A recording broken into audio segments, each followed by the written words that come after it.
Vietnam की जंग। Vietnam इब्तिदा में एक मुत्तहिद मुल्क था और तवील अरसे तक गैर मुल्की इक़्तिदार के तहत रहा।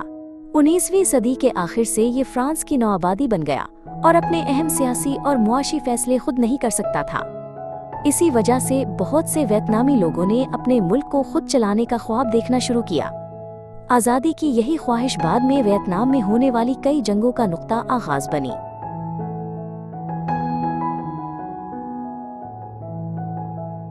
दूसरी आलमी जंग के खात्मे के बाद वियतनामी अवाम ने फ्रांसीसी नौआबादियाती इक़्तिदार से निजात पाने के लिए मुसल्लह जद्दोजहद शुरू की।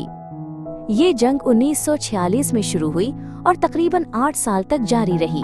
वियतनाम एक आज़ाद कौम के तौर पर अपने मुल्क को चलाना चाहता था, जबकि फ्रांस अपने नौआबादियाती कंट्रोल को बरकरार रखना चाहता था। 1954 में फ्रांस को शिकस्त हुई और जंग खत्म हो गई। फ्रांस के साथ जंग के खात्मे के बाद कई ममालिक वियतनाम के मुस्तकबिल पर बातचीत के लिए जमा हुए। ये इजलास स्विट्जरलैंड के शहर जुनेवा में मुनक़िद हुआ और मजीद जंग को रोकने के लिए एक बैनुल अक़वामी मुआहिदा तय पाया। इसके नतीजे में वियतनाम को शुमाली अर्जुल बलद की 17वीं मुतवाज़ी लकीर के साथ शुमाल और जुनूब में तकसीम कर दिया गया।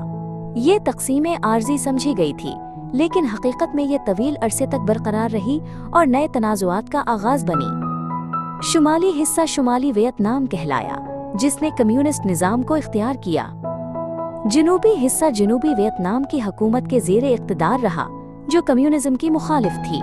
जब एक वक्त में एक ही मुल्क के हिस्से मुख्तलिफ सियासी रास्तों पर चलने लगे तो कशीदगी बतदरीज बढ़ती गई। यही तकसीमें वियतनाम की जंग का सबसे अहम सबब बनी।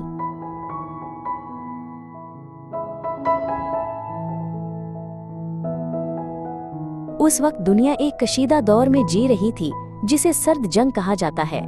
अमेरिका और सोवियत यूनियन ने एक दूसरे से बराह रास्त जंग नहीं की, बल्कि दुनिया भर में अपने सियासी निज़ाम फैलाने का मुकाबला किया। अमेरिका का ख्याल था कि अगर एक मुल्क कम्युनिस्ट बन गया तो पड़ोसी ममालिक भी जल्द ही इसकी पैरवी करेंगे। इस ख्याल को डोमिनो नजरिया कहा गया और ये वियतनाम के मसले को देखने का एक अहम तरीका बन गया। अमेरिका ने जनूबी वियतनाम को कम्युनिज्म से रोकने के लिए मुख्तलिफ इक़साम की मदद शुरू की। इब्तिदा में उसने जंगी फौज के बजाय फौजी मुशीर भेजे ताकि तरबियत और मशवरा फराहम किया जा सके। लेकिन लड़ाई शिद्दत इख्तियार करती गई और जनूबी वियतनाम की हुकूमत अकेले उसका मुकाबला न कर सकी। नतीजतन अमरीकी शमूलियत बतदरीज गहरी होती गई और जंग की नौइयत बदल गई।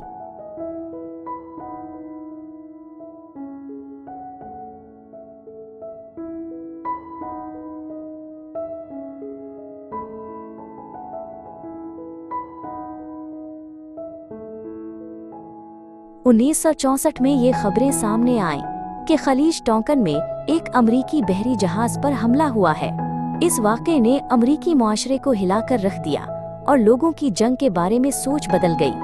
अमरीकी कांग्रेस ने सदर को फौजी कार्रवाई बढ़ाने का इख्तियार दे दिया। ये फैसला वियतनाम की जंग को बड़ी हद तक शिद्दत देने वाला एक अहम मोड़ साबित हुआ।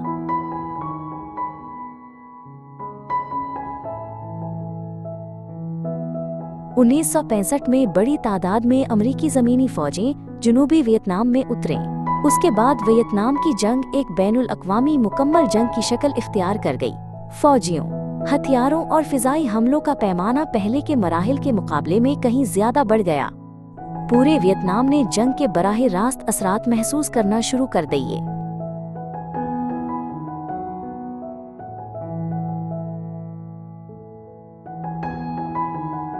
वियतनाम की जंग एक ऐसी जंग थी जिसमें हेलीकॉप्टरों का बड़े पैमाने पर इस्तेमाल हुआ। फौजी हेलीकॉप्टरों के जरिए तेजी से जंगलात और देहात में कार्रवाइयों के लिए पहुंचते थे। महाज वाज़ेह नहीं थे और लड़ाइयां अक्सर बगैर किसी इंतबाह के अचानक शुरू हो जाती थीं। इसी वजह से आम शहरियों और फौजियों के दरमियान फर्क अक्सर धुंधला जाता था।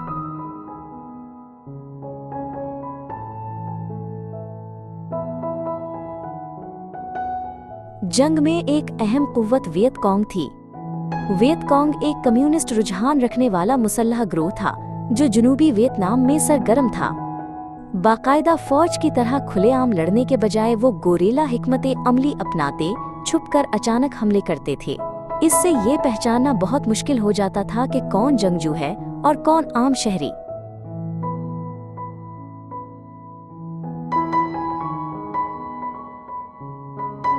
वियतनाम का वसी और पेचीदा जंगलाती इलाका जंग को और भी मुश्किल बना देता था। दुश्मन जंगल में छुपा रहता था और हमले किसी भी जगह और किसी भी वक्त हो सकते थे। फौजियों को दिन रात मुसलसल तनाव में रहना पड़ता था और आराम का मौका बहुत कम मिलता था। ये जंग न सिर्फ उनके जिस्मों बल्कि उनके ज़हनों पर भी भारी बोझ डालती थी।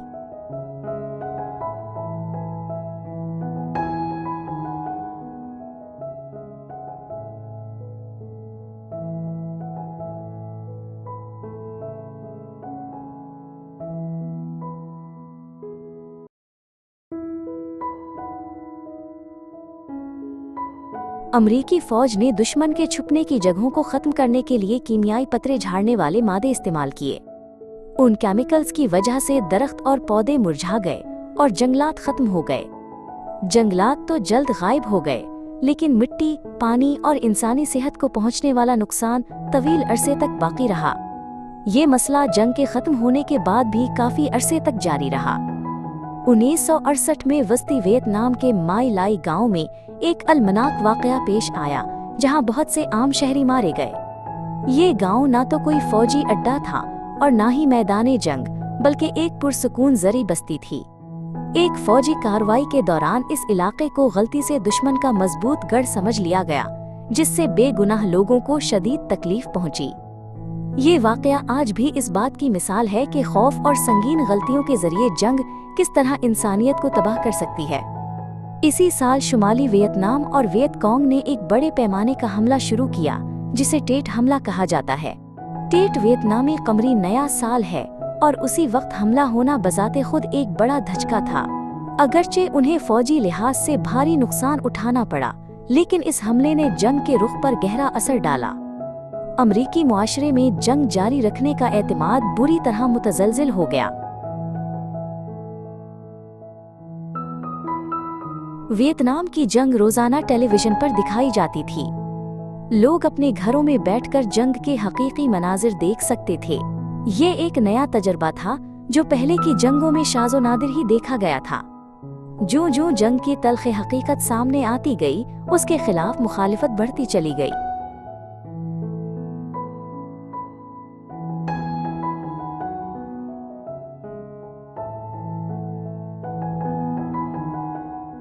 जंग के खिलाफ एहतजाज अमरीका और दीगर मुमालिक में फैल गए। तलबा और आम शहरी सड़कों पर निकल आए और अपनी आवाज बुलंद की। लोगों ने सवाल करना शुरू किया कि उन्हें एक दूर दराज सरजमीन में जंग क्यों जारी रखनी चाहिए। इन आवाजों ने हुकूमतों और सियासी रहनुमाओं पर बढ़ता हुआ दबाव डाला।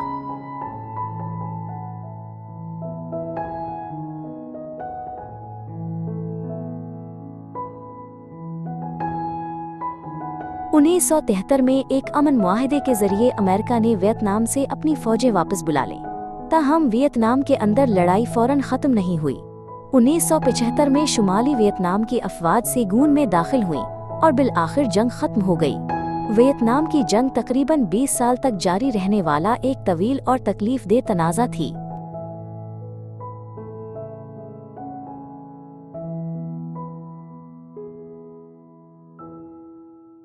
जंग खत्म हो गई, लेकिन उसके असरात तवील अरसे तक बाकी रहे।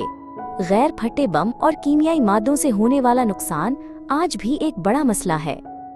बहुत से लोग अब भी जंग की यादों और जख्मों के साथ जिंदगी गुजार रहे हैं।